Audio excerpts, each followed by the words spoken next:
Now this is a lot of fun for me because you know, mornings here at AZTV in the Daily Mix. Brad, you are a figure and have been in the town for a long time. So I got questions. I'm not a media guy. I mean, I came into media late in life, didn't know what I was doing, and you're one of the people that I have seen consistently. And you've got a long career, and a little bit of it is a little bit eccentric sometimes. Yes. Give me a couple of memories of your time, where you started and memories. So I started actually in Chicago. So I started with a show called Wild Chicago. It was on the PBS station, and there was no scripts, no nothing, and just went freely to go. I trained at Second City, so I have no journalist background. I hope that doesn't get me in trouble with anybody, but yeah. And then now there's not a lot of people that can say that's a pretty, for people that don't understand what a pedigree that is. Yeah, Second City is, you're talking about some of the biggest comedic minds in the country, in the world. Yeah, I mean, Chris Farley, everyone knows, you know, the tragedy with him, but I knew Chris very well. He was my next door neighbor. Belushi, right? So Belushi's from there, the Murray family, you know, Bill Murray and all of them. Gosh, you have Tina Fey. Aykroyd. Who else was there?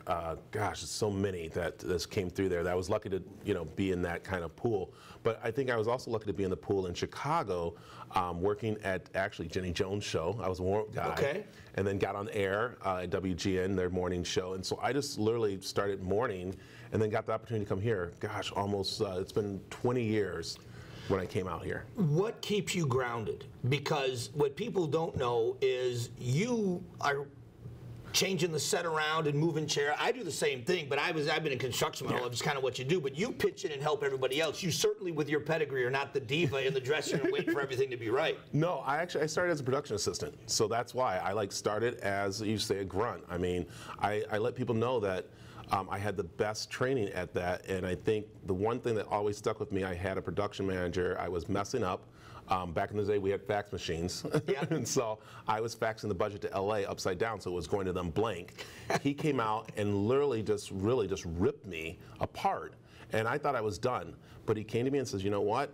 I do it because I know you have potential and I believe in you, so I'm going to yell at you so you get things right. And that has always been my criteria of going forward, is just to do your best. And I know what everyone goes through on the set. Do you like being a performer or an interviewer more? So, you know, I combine them. I like doing a performance interview. Okay. You know, because when I go out and about or have people in, it is like a performance. You know, you're entertaining yourself and the person you're interviewing. But I think I will probably not be like you, get into the hard-nosed questions. You know, it's kind of hard to do. But I try not to. When I talk to someone, I want to learn something about them people don't know. When I have the governor in, you know, I remember one time I asked John McCain what his favorite, if you listen to music. He said, yeah, I like rock and roll. And so I said, okay, what's your favorite band? His answer made me laugh so hard I couldn't see straight. John McCain said his favorite rock and roll band was ABBA. That's what? Those are the kind of questions you want to ask somebody. And that's what I love about my job, is I get to do that. And I love it to be local, you know? What about here? Here? Yeah, what do you love about Phoenix? What was it about Phoenix? Is there an interview? Is there a time here? When you think about people you've talked to? I grew up here. I grew up on TV here. Yeah. It's the weirdest thing in the world that, like, when I stepped into the Phoenix market, it just, like, blew up. I mean, I never knew how big I would be on a local market TV. Until I got here. I mean, being in Chicago, WGN, people know, but when I got here, it just was great in the community.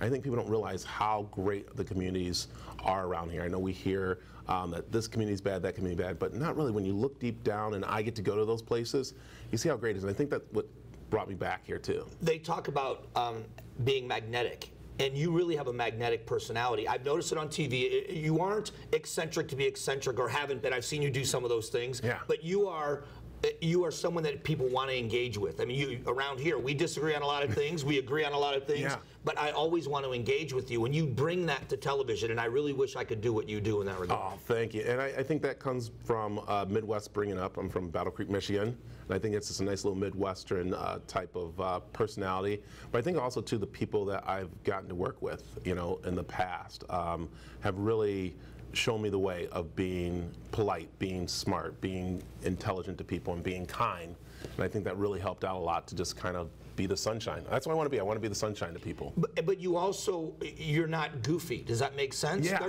People can try to be funny and they end up being a character, but you're not. You are genuine and you make people smile. It is. What you see on TV is what you're going to get in real life. When I'm having a bad day, you'll see a bad day. When you're having a good day, I have a good day. So it's yeah, I have fun with it. Well, I think this TV station is so much better with you here. It really is. I love interacting with you during the week, and I get to watch you work, and I kind of steal stuff from you once in a while. Watch what you're doing because I'm not the professional, but thanks for doing this on my show. It's great. No, thanks for having me because I love watching you too because I love, like you said, we get to sit and talk, and you came on my show and talked, and we said people have differences, but I love that you and I sit down afterwards and we respect each other, and that's what it's about. And yeah, the station's great. I mean, we got a great crew. Our director Brian. I mean, you couldn't ask for a better person who gives his heart to this place, Yep. and that's what I want to do. Yep. Now, what you see is what you get with Brad. Thanks. We'll be back.